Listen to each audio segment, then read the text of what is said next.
15 ya kawaida katika mwaka A wa kanisa.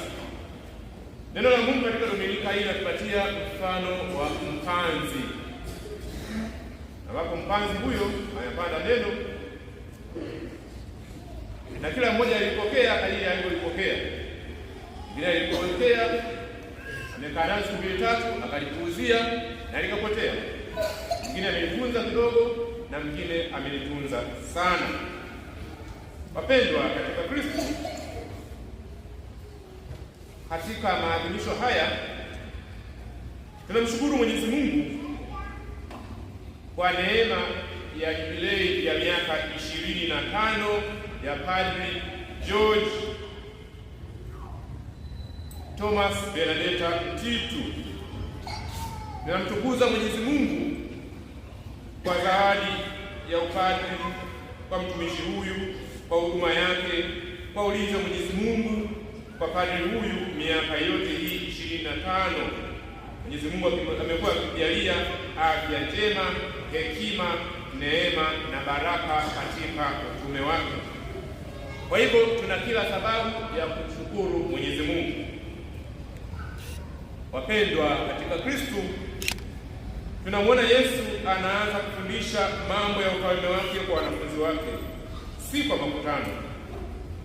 Mfano unaeleza kuanzia mpanzi anapanda neno, anapanda mbegu hadi kuja kuvuna mazao. Ndugu yangu mpendwa katika Kristo, mpanzi ni Mungu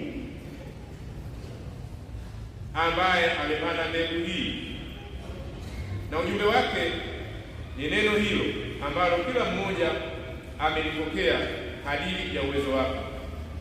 Neno la Mungu lilipokelewa kwa namna mbalimbali. Kuna wengine wanapokea neno la Mungu kama biashara. Walipoona biashara ya neno la Mungu hailipi, basi wameiacha. Na ndio maana tunaona siku hizi kuna vioski vingi huko vinaibuka mitaani, vioski vya neno la Mungu, lakini havidumu. Mwingine anapokea neno la Mungu kwa moyo mzuri kabisa, lakini kutokana na kutokuwa na imani thabiti, hilo neno analipoteza, anaachana nalo, anakumbatia neno tofauti na la Mungu. Na mwingine anachukua neno la Mungu, anakaa nalo na anadumu nalo. Wapendwa, yote katika yote, mwanadamu anaitwa kujipatanisha na ufalme wa Mungu ili aweze kupata matokeo mazuri ya neno la Mungu. Ndugu yangu, tunapoadhimisha jubilei hii, tunaalikwa pia kuendelea kulipokea neno la Mungu kwa mioyo iliyo tayari kuzaa matunda mema, kama ilivyodhihirishwa katika miaka hii 25 ya huduma ya upadri kwa padri wetu George Mtitu. Tumsifu Yesu Kristo. Unajua, tatizo ni moja. Tunaona matokeo. Tunaona nini matokeo? Sisi tunamuona padri. Unapomwona padri, unaweza kudhani ni rahisi. Wapendwa, kufikia upadri ni vigumu. Not easy. Very difficult. Hiyo ni moja. Ya pili, kuishi upadri wenyewe tena ni vigumu sana. Inahitaji neema ya Mungu. Kuna mafanikio mengi sana katika upadri, mengi, na mafanikio ni mengi zaidi, lakini pia kuna changamoto ziko nyingi pia.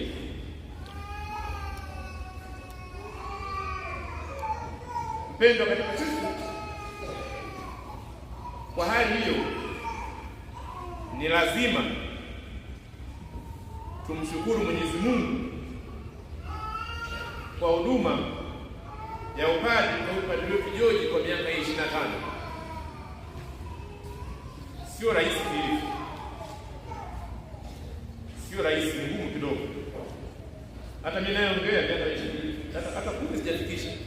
Mimi 10 nafikisha kesho kutwa. Mzee Yesu. Mimi 10 nafikisha tarehe 14 mimi nafikisha 10. Kwa hiyo uone jinsi ilivyokuwa sio rahisi, lakini pia sio kama padri anafikisha miaka 25 kwa mabavu yake. Hapana, ni kwa neema ya Mwenyezi Mungu, na yeye pia kutoa ushirikiano kwa Mwenyezi Mungu. Wapendwa katika Kristo, tuangalie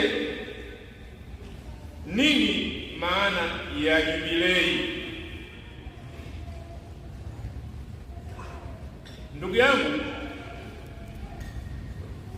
neno jubilei linatokana na neno la Kiebrania yobel, linalomaanisha pembe ya kondoo iliyopulizwa kutangaza mwaka wa neema, uhuru na kurudi nyumbani. Inapatikana katika Mambo ya Walawi sura ya 25. Jubilei hii ya miaka 25 ya Padre George ni sherehe ya shukrani kwa Mungu, ni sherehe ya shukrani kwa Mwenyezi Mungu. Si sherehe ya kutukuza nguvu za binadamu, bali ni kusherehekea neema ya Mungu iliyobeba udhaifu wa kibinadamu katika chombo hiki cha udongo kwa robo karne.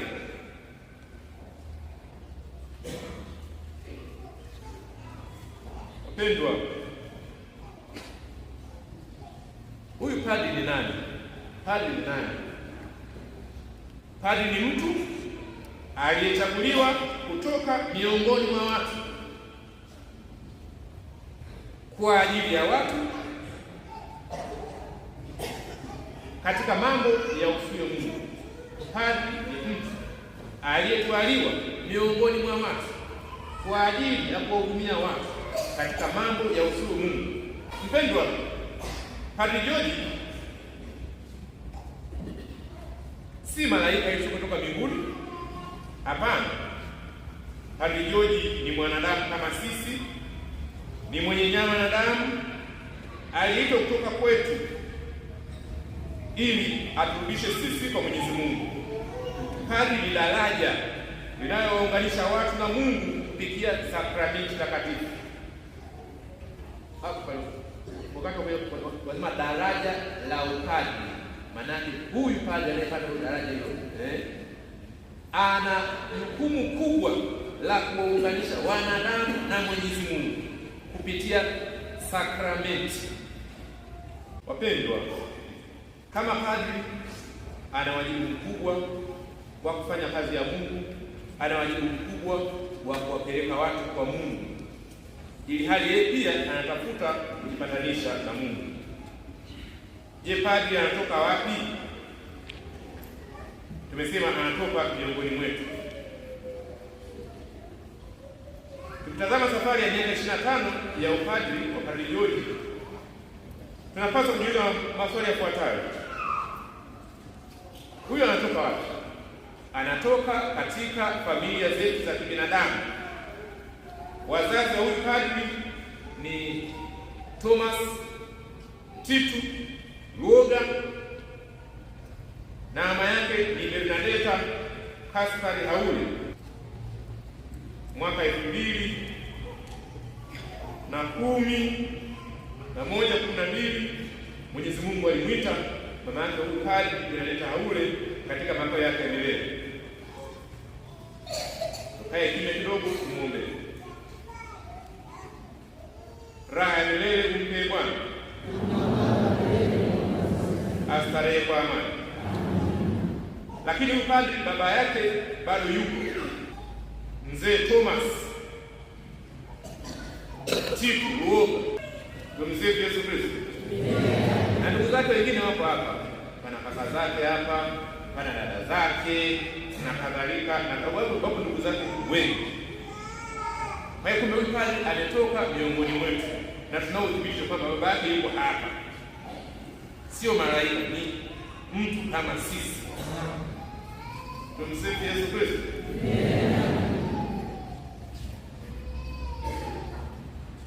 Wito wa upadri kwa huyu George Titu ulianza miaka mingi hata kabla ya kupadilishwa kwake.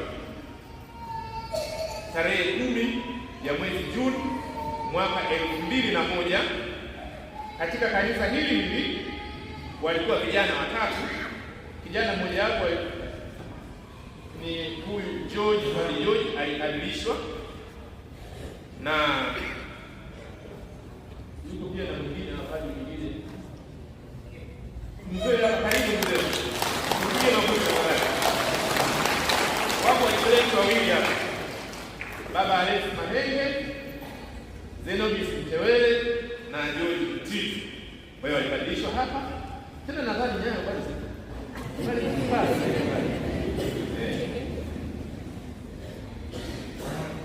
Yesu Kristo. Kwa hivyo anamshukuru Mwenyezi Mungu kwa zawadi ya utumishi wa upadre kwa miaka hiyo 25. Wapendwa katika Kristo, jubilei ni kujitafakari. Tunajitafakari mafanikio tuliyopitia kwa miaka hii 25. Anajitafakari pia maanguko katika miaka hii 25.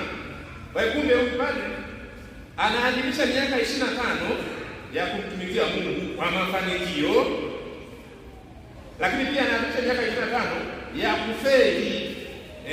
Mwanadamu tumesema na amefeli pia kwa miaka 25. Wao unaogopa baba?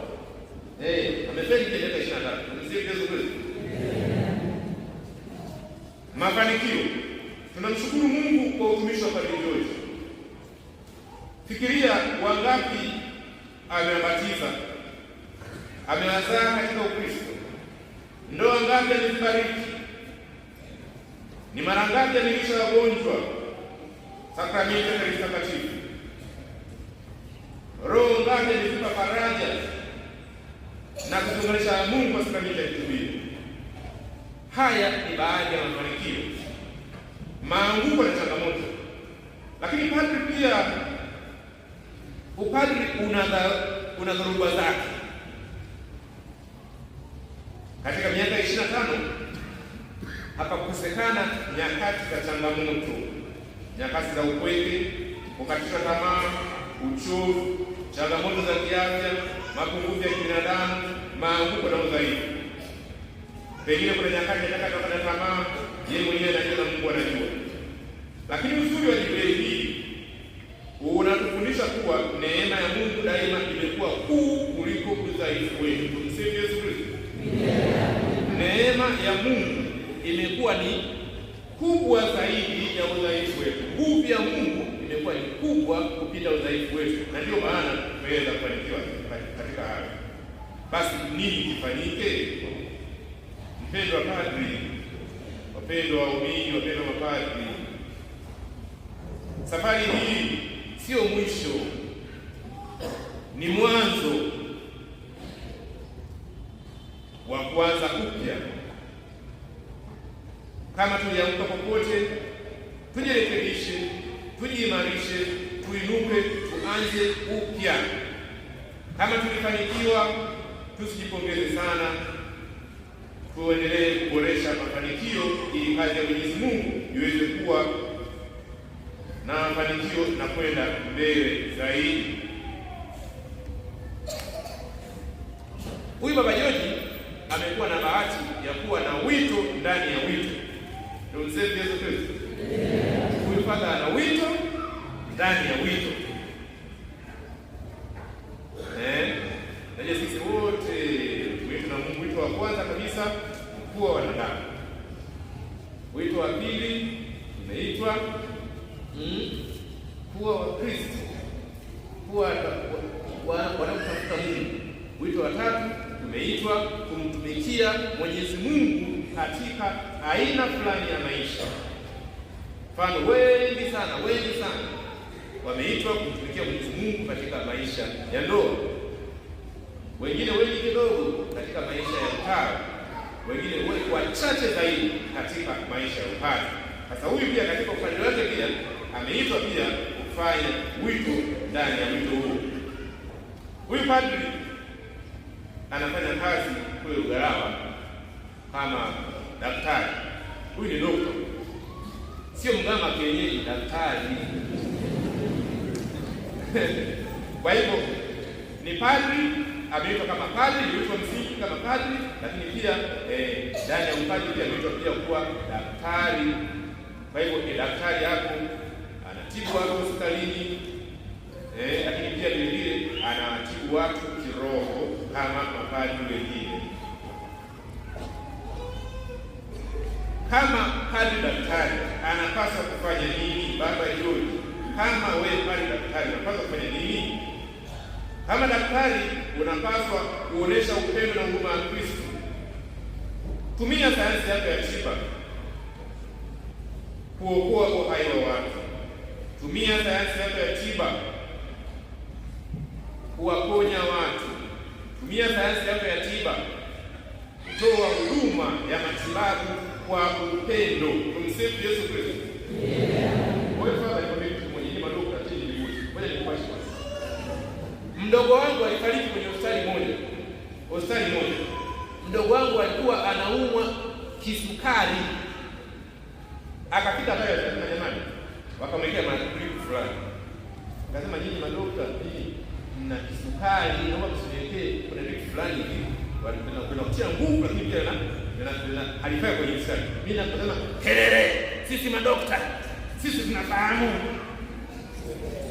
Wakamwekea dripu lile. Toka pale ndio akajitelele mpaka yeye amekufa zamani. Kimsingi aliuawa na madaktari. Kwa uzembe wa madaktari. Fadha, angalia. Usiwe na kiburi kama wenzio waliomuua mdogo wako.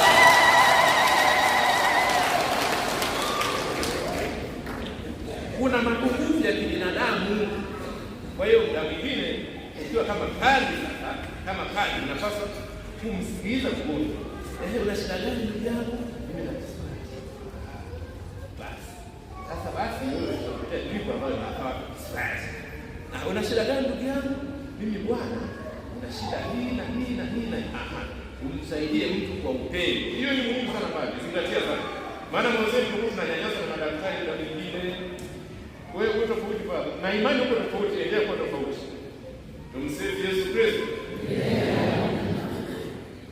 Kuna changamoto zinatofautisha utoaji mimba, upoje, matumizi ya contraceptives, yapoje. Kama padri wewe, Kanisa Katoliki linazuia matumizi ya mapulizo. Mapulizo ni dhambi. Matumizi ya vitu mimba ni dhambi. Pitu ni dhambi. Kwa hiyo kama padri wewe unapaswa kuharmonize mafundisho ambayo mnafundishana kule serikalini na ambayo kanisa linafundisha. Hiyo baba, zingatia sana kuweza kuharmonize hiyo na wafundisha na madokta wenzako kwamba mafundisho yafaa sana kufanya hivyo. Tumsifu Yesu Kristo. Sala ndiyo inayosafisha wewe mwenyewe. Unapoguswa na unapowagusa wagonjwa, usiwaguse tu utaalamu wa kitabibu, pia waguse kwa mguso wa kimungu, bali waguse kwa utakatifu wa Kristo ndani yake. Kumbuke kwamba Yesu Kristo pia alikuwa pia tabibu pia. Yesu Kristo kama daktari aliponya watu, kama daktari aliwaponya vipofu. Yesu pia alikuwa ni daktari, aliwaponya kwa upendo watu na hakuwa hukumu.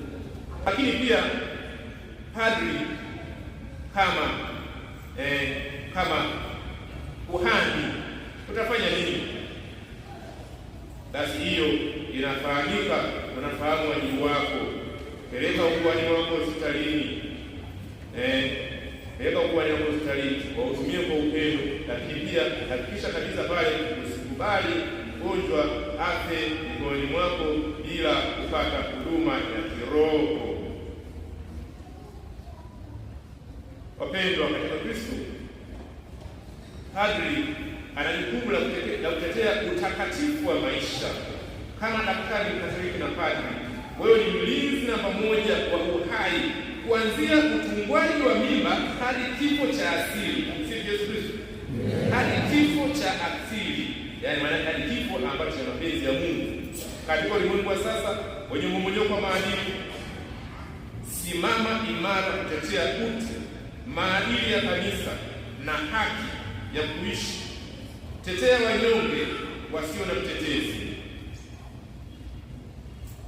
Mshuhudie Kristo kupitia sayansi. Sayansi isikutenganishe na imani, bali sayansi ikuunganishe zaidi na imani, kwa kuwa inafika wakati sayansi inashindwa. Ndugu zangu wapendwa, kumbe kumwombea Padre George ni wajibu wetu sote. Muombee Padre George. Yeye ana kazi kubwa ya kuwasaidia watu kuona uso wa Mungu na kuokoa miili ya watu dhidi ya magonjwa. Uchovu wake ni mara mbili, lakini neema ya Mungu ni kubwa sana, na ndiyo inayoimarisha na kumpa nguvu kila siku. Tuendelee kuombea mapadri wetu ili wabaki waaminifu, imara, na Mwenyezi Mungu aliyeanzisha kazi njema ndani yao apate kuwajalia mapadri wote nguvu za kutimiza wajibu wao. Mpendwa Padri wetu George Thomas Benedetta Mtitu, mnamo tarehe 10 Juni mwaka 2001 wewe mwenyewe ulipadilishwa hapa. Basi kazi ambayo Mwenyezi Mungu alianzisha katika nafsi yako alithibitisha hadharani tarehe 10 mwezi wa 6 mwaka 2001. Yeye mwenyewe aende kujaza nguvu za Roho Mtakatifu, akubariki katika mikono yako, akubariki unapokuwa hatarini, akubariki na kuongoza unapokuwa ustahili kuhudumia wengine, ili uweze kupata neema ya Mwenyezi Mungu na kupeleka nguvu ya Yesu Kristo na uponyaji Yesu Kristo kwa watu wote. Tumsifu Yesu Kristo.